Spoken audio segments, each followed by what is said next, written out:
Happy Thursday, YouTube. Welcome to Smokin' Sassy. Today we are making this incredible fried chicken. So I've had a lot of people ask me, when are you gonna make your fried chicken? Because people love my fried chicken and today's the day. Yay! And this is the full fried chicken, like oil and everything, right? This is oil, everything. I am cooking it outside on the Matador, but I'm not using the big shield plate. I'm using a cast iron, like Dutch oven type pot. And the only reason I'm cooking it outside, it is going to be about 85 degrees today. I just don't want to heat up the house. So again, I'm using a gas burner and cooking it outside. I'll show you that later.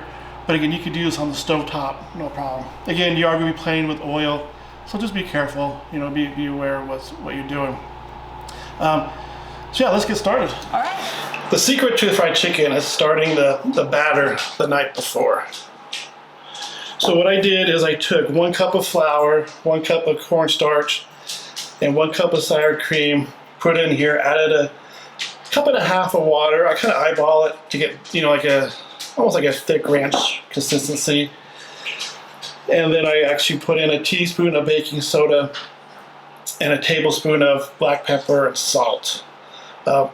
Yours won't look this full. I actually doubled the recipe. Oh, okay. Because we have a lot of people here. Yeah. So obviously, you know, what I just read off to you is probably good for like a 3-pound whole chicken.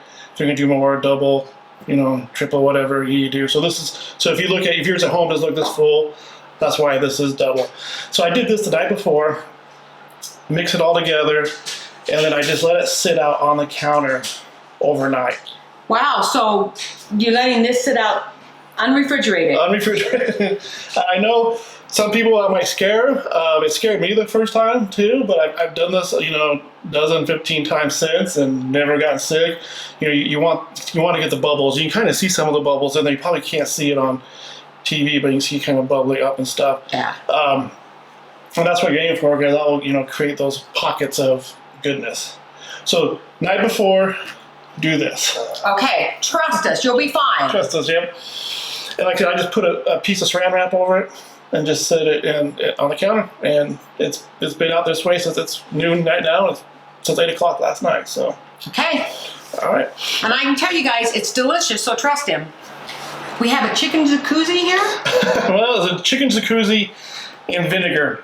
So about 45 minutes before you're ready to, you know, batter and bread the chicken, put it in a vinegar bath.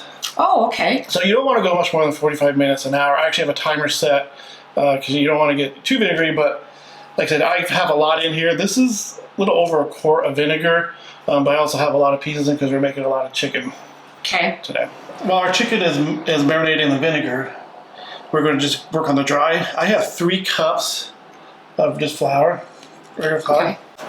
We have one of my favorites, like Killer Hogs Texas brisket rub. I know this is more for brisket, but I love the big granules that's in it. I think it really adds a kick to the chicken. Oh, yeah. So, I love that big. I got 4 tablespoons in here. And I think that's towards the camera. I think that's really important, because if you don't add enough spice, you just get that flour taste. Exactly. Now I'm going to just give it a quick mix here.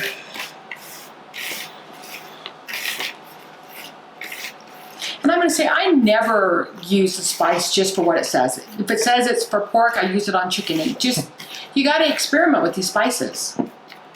Yeah, exactly. Actually, we use them for a lot of stuff, not just brisket. And chicken's one of those. Like I put 4 tablespoons in there. And even that, I eyeball. I was like, oh, it doesn't even look enough, but it'll be fine. And now next thing we'll do is grab our chicken, and then we'll get to dipping and dunking and dredging and all that stuff. Okay, let's do that. Here's our chicken. I pulled them out of the vinegar marinade or brine, and I just put them on a wire rack to just dry for a little bit, probably for about 15 minutes, and then you can pat them dry also. So then also we have our batter, and then of course our flour mixture. Okay. So first thing to do is I'm gonna actually just take a couple little spoons full and just dribble a little bit in here, because this will make clumps in it. And it gives the chicken that crunchy little extra. Yeah, not too much, just a little. I don't really see that, but I put it on about. And then I'm just going to kind of mix it up a little bit. just to kind of clump that flour together.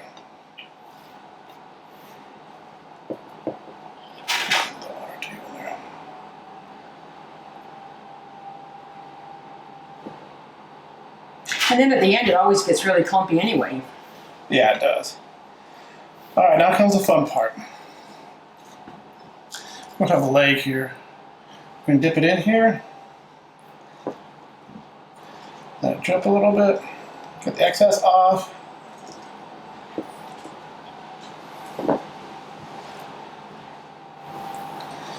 Put in the flour. Cover it really good. And then we're gonna repeat one more time. So you do double dip. I double dip. Great for chicken, not good for salsa.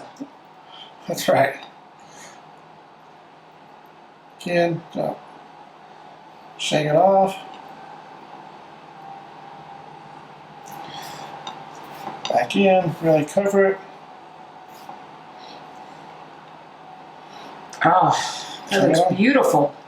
And I'm just putting on a wire rack, and these are gonna be ready to go out and fry them up. So we'll finish the rest of these, and then we'll show you how we fry them up. Okay, great. Hey, our chicken's all breaded and ready to go into the deep fryer. Before we get started, I just want to let you guys know I'm using lard instead of vegetable oil. I think lard is gives it a better taste. I think back to the 1940s, there probably wasn't vegetable oil as we have it now. Formulated as it now, so I like to stick with lard. So I actually have 4 of these in the Dutch oven right now. It's been heating up. So my recommendation can go with the lard as opposed to vegetable oil or some other oil. Sometimes I'll put a little beef tallow in there, or even a little bit of duck fat. I don't have either of those today, so we're going straight lard.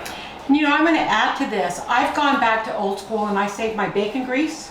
Yeah. So when I do fried chicken or something like that, I add my bacon grease in with it too. Yeah. I'm not that old school yet, but Yeah, that's well, a good idea. That's a good idea.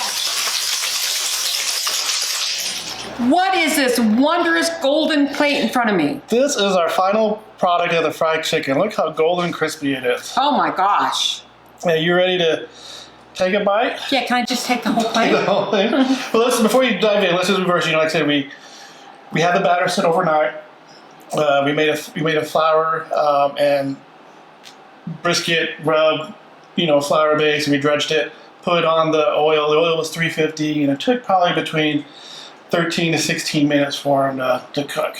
All right, I would probe them with a thermometer to get 165. Some people say when they start floating, they're done. I don't know how accurate that is. I would probe. I just take temperature. Yeah, so let's dig in. Here we are. Okay, let's do this. Ooh, I got a whole piece. A whole for piece. real? Yep. Ha ha.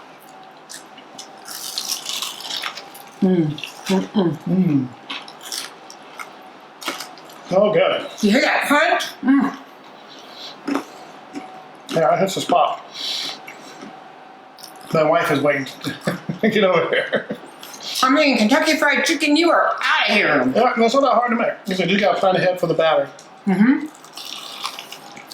All right, guys. AJ's going to keep eating. Yep. So, like, subscribe, comment, cook it, and eat, savor, and enjoy. We'll see you next week.